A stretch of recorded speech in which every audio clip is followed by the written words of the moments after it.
Hello, నేనే స్వామీజీ పాదదాసిని మాట్లాడుతున్నాను. ఎవరు? ఎవరో పానకంలో పుడక తమ భక్తుల్లో ఉన్నారు. పాల సముద్రం మీద పవళించిన శ్రీ మహావిష్ణువుని వరాల కోసం మునీశ్వరులు డిస్టర్బ్ చేసినట్టే మందు సముద్రం మీద పవళిస్తున్న మనల్ని, మన ఏకాంతాల్ని మన భక్తులు డిస్టర్బ్ చేసుకుంటారు, తప్పదు. హలో, మన క్యాప్సూల్స్ తీసుకెళ్లే లారీని ఒక ముఠా తన్నుకుపోయారు. ఏమరా గద్దలు? రామ్జీ శ్యామ్జీ అనే ఎనదముల ముఠా. అంతేకాదు బాస్, మన ఫార్ములా కూడా కొట్టేశారు. Non sense. అయితే వాళ్ళిద్దరిని వెంటనే రిజిస్టర్డ్ పోస్ట్ లో పార్సల్ చేసి కేర్ ఆఫ్ వల్లకాడికి పంపండి.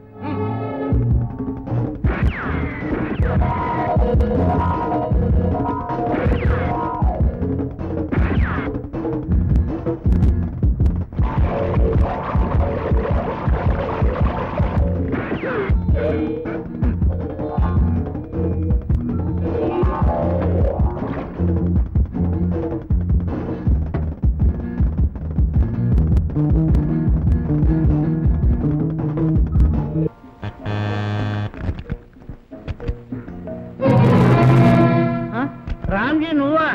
ఏమిటి ఇలా సచ్చాడు రొప్పుతున్నా? సింహాద్రి, నువ్వు నాకు పని చేసి పెట్టాలి. ఒక పని ఏంటి చెప్పు, ఏం చేయాలి? సింహాద్రి, టైగర్ ముఠా వాళ్ళు నన్ను చంపాలని చూస్తున్నారు. మరి ఇక్కడికి ఎందుకు వచ్చావు? పొల్లు చూసిన పోలేపోయావా? అమ్మ బాబు, నన్ను తరం వస్తున్నా. తమాషా చేశావంటే పీక పిచ్చి చంపేస్తా. చెప్పు, ఏం చేయమంటావు? సింహాద్రి, ఈ డబ్బు నా తమ్ముడు శ్యామ్కి అందించు. అలాగే అలాగే.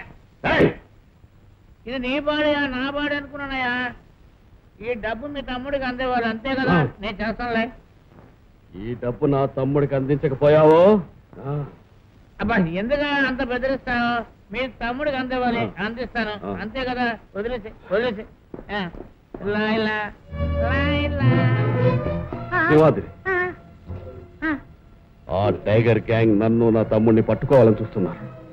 ఆ గ్యాంగ్ మమ్మల్ని పట్టుకోకుండా ఉండాలంటే వాళ్ళను పోలీసులకు అప్పగించాలి. Okay okay. Hello, inspector Anand speaking. నమస్కారం సార్.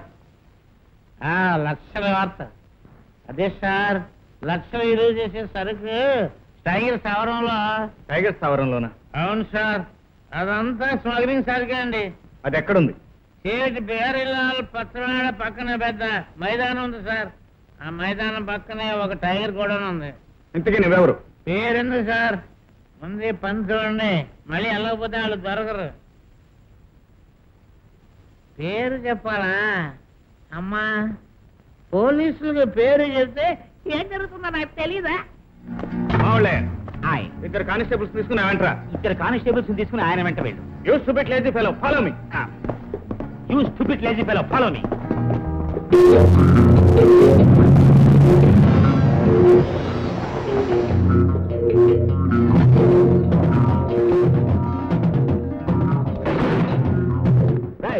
ఇన్స్పెక్టర్ ఆనంద్ కుమార్ వస్తున్నాడు. లోపల నాటంలో ప్రయత్నిస్తే కాల్చి పారండి. వెళ్ళండి.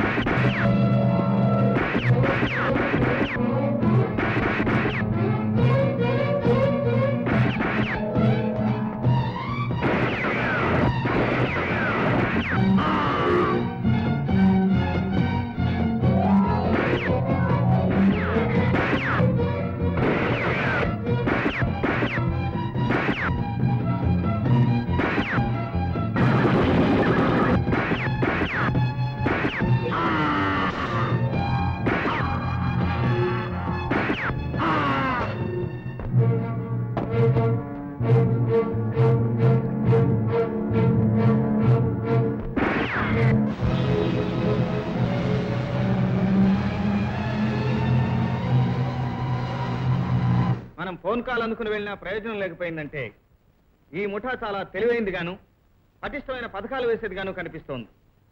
ఒక చిన్న ఆధారం కూడా మనకు మిగల్చకుండా వెళ్ళిపోయారంటే ఈ స్మగ్లింగ్ రాకెట్ నడుపుతున్న వాళ్ళు ఎవరో మేధావులై ఉండాలి. కనుక హలో యంగ్ లేడీ, మీదేమిటి రేప్ కేసా? When happen, where happen, how happen? అదేం కాదు, మరైతే మీ కేసు ఏమిటి? చీటింగా, థెఫ్టింగా, మర్డరింగా? నేను హెచ్చరిక పత్రిక రిపోర్టర్ని. న్యూస్ కోసం వచ్చాను. న్యూసా? అయితే ఈ న్యూసెన్స్ నేపడలేను, మీరే చూసుకోండి. What do you mean? Shut up. నన్నా? కాదు, నన్నులేండి. What do you want? మీ నుండి కొన్ని వివరాలు తెలుసుకోవాలని వచ్చాను. కూర్చోవచ్చా? Thank you. నంబర్ 1, నిన్న రాత్రి జరిగిన గొడవలో ఒక ఇల్లు పూర్తిగా కాలిపోయిందని విన్నాను. దాని వెనుక దాగిన రహస్యం ఏంటి? నంబర్ 2, ఆ సందర్భంగా జరిగిన ఎన్కౌంటర్ లో కొంతమంది వ్యక్తులు, కొంతమంది పోలీసులు చనిపోయారని విన్నాను. వాళ్ళ పరిస్థితి ఎలా ఉంది? నంబర్ 3, ఈ సంఘటన వెనుక ఎవరైనా దేశద్రోహులు ఉన్నారా, లేకపోతే వాళ్ళు కేవలం రౌడీలు మాత్రమేనా? నంబర్ 4, ఎక్స్క్యూజ్ మీ, మీరు జర్నలిస్ట్లా లేకపోతే ఎగ్జామినర్లా? మెట్రికులేషన్ పరీక్షల్లో కూడా ఇన్ని ప్రశ్నలు వేరే?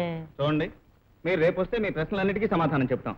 కానీ మా పాఠకులు ఈ వార్త కోసం ఎదురు చూస్తూ ఉంటారు. వెంటనే ప్రెస్ కి పంపించాలి. ప్లీజ్ చెప్పండి. మీ పేపర్ కోసం విచారణ పూర్తి కాకుండా న్యూస్ ఎలా ఇవ్వగలం? Please go out. This is too much. చూడండి మేడం, 2 మచ్ అయినా 3 మచ్ అయినా ఉన్న విషయం అది. దయచేసి మీరు వెళ్ళండి. మీరు ప్రెస్ కి ఏం చెప్పదలుచుకోలేదా? లేక మీకేం తెలీదా? లేక దాచిపెట్టాలనుకుంటున్నారా? మావులే, ఆయ్, ఈవెన్ బయటికి పంపించండి. చూడండి మిస్ హెచ్చరిక, అక్కర్లేదు. బయటికి దారి నాకు తెలుసు. మీరు చాలా అహంకారులా ఉన్నారు. ఒక ప్రెస్ రిపోర్టర్తో, అందులో ఒక ఆడపిల్లతో ఇంత మర్యాద లేకుండా మాట్లాడతారా? మీ గురించి, మీ ప్రవర్తన గురించి రేపు మా పత్రికలో హెడ్లైన్స్ లో వేస్తాను. ఇదే నా హెచ్చరిక. Good bye. సార్ మనం తనని మానభంగం చేయబోయామని పేపర్లో వేస్తున్నామో సార్? చాలా స్పీడ్ గా ఉంది. ఆయ్, 2-3 సార్లు ఇక్కడికి వస్తుంది కదండి, అప్పుడు స్లో అవుతుందిలేండి.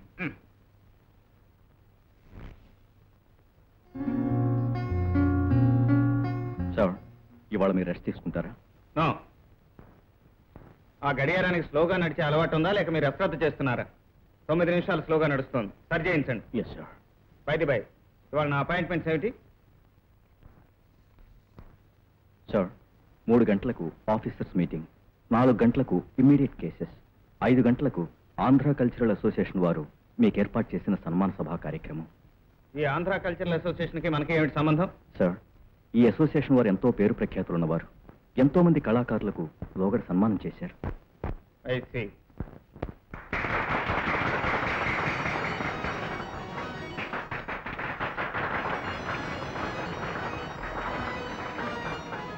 మిత్రులారా, సాహిత్య కళారంగాలలో పేరు ప్రఖ్యాతులు గడించి ఆయా రంగాల పురోభివృద్ధికి శ్రమించిన వారిని సన్మానించడం కోసం ఈ ఏపీ కల్చరల్ అసోసియేషన్ స్థాపించబడింది.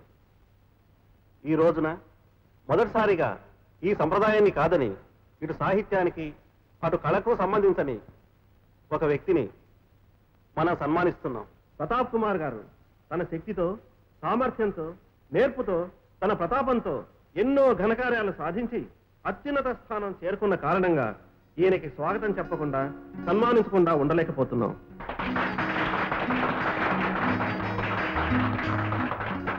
ప్రతాప్ కుమార్ గారిని మాట్లాడవలసిందిగా ప్రార్థిస్తున్నాను.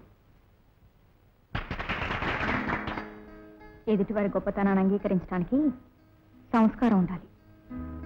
డియర్ ఫ్రెండ్స్, ఈ రోజు మీరు చూపించిన ప్రేమాభిమానాలు నా జీవితంలో మర్చిపోలేను. నేను చెప్పాలనుకున్నది నాకు మాటలు దొరకటం లేదు.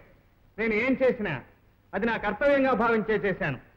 మీరు నా మీద ఉంచిన విశ్వాసాన్ని నా ఊపిరి ఉన్నంత వరకు నిలబెట్టుకోవడానికి ప్రయత్నిస్తాను. ఆహా, పోలీస్ ఆఫీసర్ అంటే అలా ఉండాలి. కొందరున్నా దేనికి? ఆయన మా అన్నయ్య. అంతే, చెట్టు పేరు చెప్పుకొని కాయలు అమ్ముకోవాల్సిందే.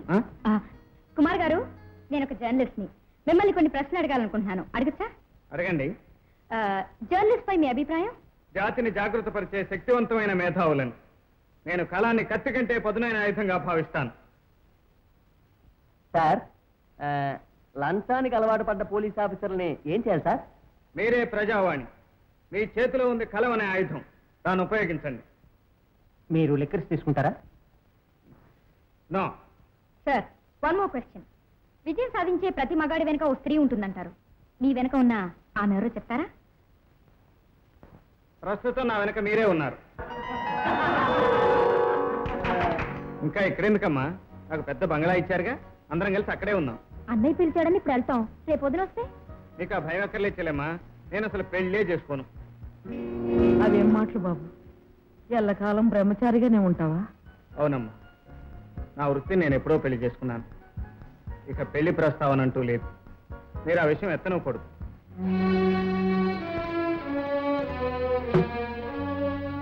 అమ్మా, పెళ్లి విషయం ఎత్తగానే ఇలా చూపు లేచిపోయాడంటే ఇప్పుడు వదిలేస్తే ముందు ముందు మరింత మొండికెత్తొచ్చు. నువ్వు పెళ్లి చేసుకుంటేనే తప్పని ఇంట్లో అడుగు పెట్టమని బెదిరించు, అప్పుడు దారికి వస్తాడు. బాబు, నువ్వు నీ పెళ్లి విషయంలో అన్న మాటలు నిజం కావు కదా? నిజం మాత్రమే కాదమ్మా, నా జీవితంలో నేను తీసుకున్న శాశ్వత నిర్ణయం. ఇన్నాళ్ళు నీ పెళ్లి గురించి పట్టించుకోలేదంటే ఉద్యోగంలో నువ్వు ఊళ్ళు పట్టుకు తిరుగుతున్నావు కదా అని ఊరుకున్నాను. కానీ ఇప్పుడు స్థిరపడ్డాక కూడా నువ్వు కాదంటున్నావంటే నేను అది భరించలేకుండా ఉన్నాను. ఉద్యోగంలో బాధ్యత ఎంత అవసరమో జీవితంలో భార్య కూడా అంతే అవసరం బాబు. ఆ జీవితం కోరుకోవాలంటే మనసు కూడా అంతే అవసరం అమ్మా. ఏం బాబు, నీ మనసుకి ఏమైంది? పెళ్ళంటే ఎందుకు మనస్కరించటం లేదు?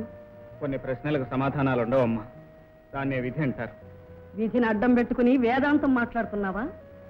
వేదాంతం అనుకో, వైరాగ్యం అనుకో, ఇదే నా తుది నిర్ణయం.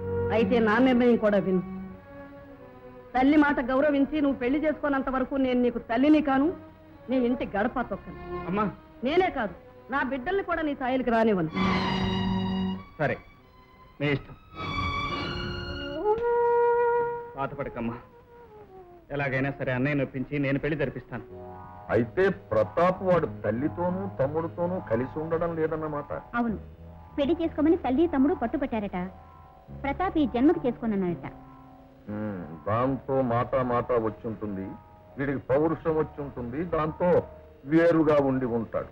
Double correct. ప్రతాప్ ఎందుకు పెళ్లి చేసుకోనంటున్నాడో నాకు తెలుసు. వాణ్ణి వలలో ఎలా వేసుకోవాలో నాకు బాగా తెలుసు. సార్, మీకోసం ఎవరో వచ్చారు. లోపలికి రమ్మను. Good morning. Very good morning sir. నేను ఇక్కడికి నేరస్తుడిగా రాలేదు, విజిటర్. రమ్మని కూర్చోమనకపోవడం న్యాయం కాదు. కుర్చీలు ఉన్నది విజిటర్స్ కూర్చోడానికే. You can sit down. ఏం పని మీద వచ్చారు? నా మిత్రుణ్ణి కలుసుకోవడానికి వచ్చాను. ఎవరా మిత్రుడు? చాలా కాలం క్రితం విడిపోయి ఎంతో ఎత్తుకెదిగిపోయిన తమన్నే ఒకసారి తలెత్తి చూస్తే తెలుస్తుంది. మిమ్మల్ని ఎక్కడా చూసినట్లేదు, పేరు కూడా విన్నట్లేదే. కనీసం సావిత్రైన. ఎవరు మీరా ఫుల్? మన స్నేహాన్ని గుర్తు చేయడానికి ఆ పేరే గుర్తొచ్చిందా? పదవి ఉన్నంత మాత్రాన స్నేహితుని మర్చిపోవడానికి నేనేం రాజకీయ నాయకుడిని కాను, పోలీస్ ఆఫీసర్ని. బ్రతికించవరా? పోలీసు వాళ్ళ చేత నెట్టిస్తావేమో అనుకున్నాను. అవును, స్నేహితులైన వాడి నేరుగా రావాలి కానీ ఇలా విజిటింగ్ కార్డు పంపడం ఏంటి? దేవుడు వరం ఇచ్చినా పూసారి వరం ఏడన్నట్టు నీ కేటు దగ్గర వాళ్ళు లోపలికి రానియొద్దు. ఒకసారి పరిచయం అయిందిగా, ఈసారి స్టాంప్ లేని కవర్లా నేరుగా వచ్చేస్తాను. అయితే ఇంకా పోస్ట్ ఆఫీస్ భాష మారలేదన్నమాట. మనిషి మారితే కదా భాష మారడానికి. కాఫీ తీసుకో. అవునరా, ఆ అమ్మ గాని చెల్లి గాని ఎవరు కనిపించడం లేదు ఇంట్లో. ఒంటరిగా ఉంటున్నావా? అవును. అదేం కర్మరా, అందరూ ఉండి పైగా ఒకే ఊళ్ళో ఉంటూ వేరుగా ఉండడం ఏమిటి? అలాంటి ప్రశ్నలు అడగ. నీ ఫలించని ప్రేమ, చెలించని మనసు తెలుసుకోలేక నీ తల్లి నీ తోబుట్టువు నిన్ను పెళ్లి చేసుకోమంటున్నారు. నువ్వు కాదు కూడదని ఒంటరిగానే ఉంటున్నావు. నో, నేను ఎప్పుడూ ఒంటరివాడిని కాను. నా డ్యూటీ నాకు ఎప్పుడూ తోడుగా ఉంటుంది. ఆ డ్యూటీలో నువ్వు అలసిపోయినప్పుడు నీకు మనశ్శాంతిని ప్రసాదించగల ఒక తీయటి గుర్తు ఈ క్యాసెట్. దీన్ని నీకోసం పోస్ట్ మ్యాన్ లా మోసుకొచ్చాను. తీసుకో. నాకు అర్జెంట్ పనులున్నాయి, వస్తాను.